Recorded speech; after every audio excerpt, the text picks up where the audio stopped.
yun mula sa ito nga, meron tayong customer na may tama na naman ito, sakitid na naman.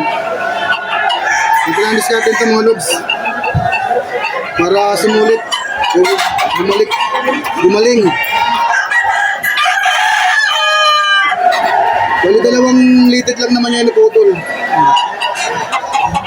Ayun lang natin yung kanyang litid. Hindi ko na ipapakita ng malapitan kasi baka ma-restrict na naman tayo ni Ramina. Dito si Lolo. Kaya dapat tahin lang natin na hindi natin pinapakita yung kanyang mga tama.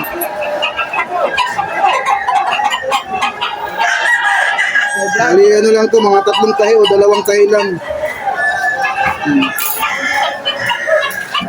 Bakit mo si Lolo Meta?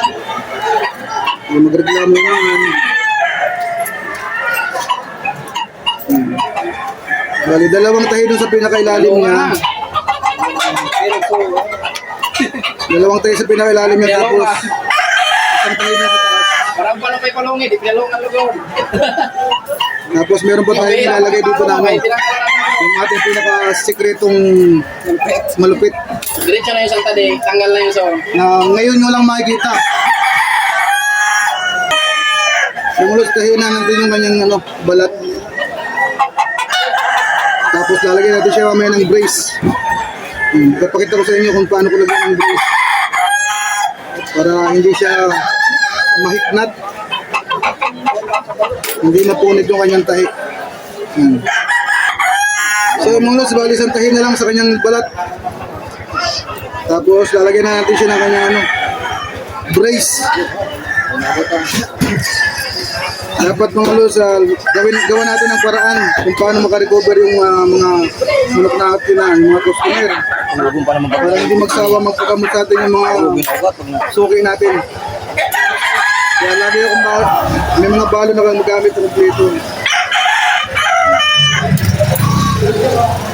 Okay. Balilagyan natin siya ng brace, ha?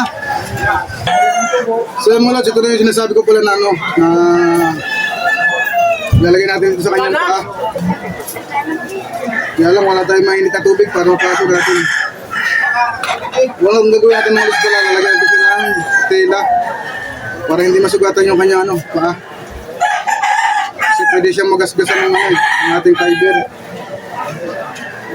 Balutan lang natin siya ng maraming tela para doon sa fiber.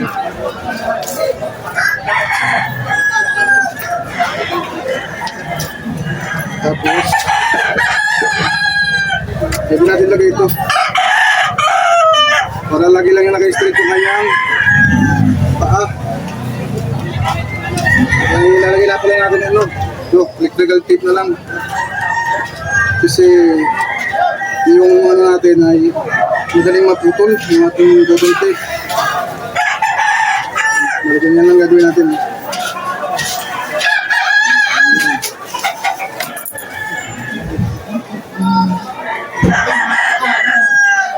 Higpit na natin ng konti. Nandito sa may malapit sa kanyang tuhod. Tapos malagyan din natin yung ano, tela dito sa pinakailalim.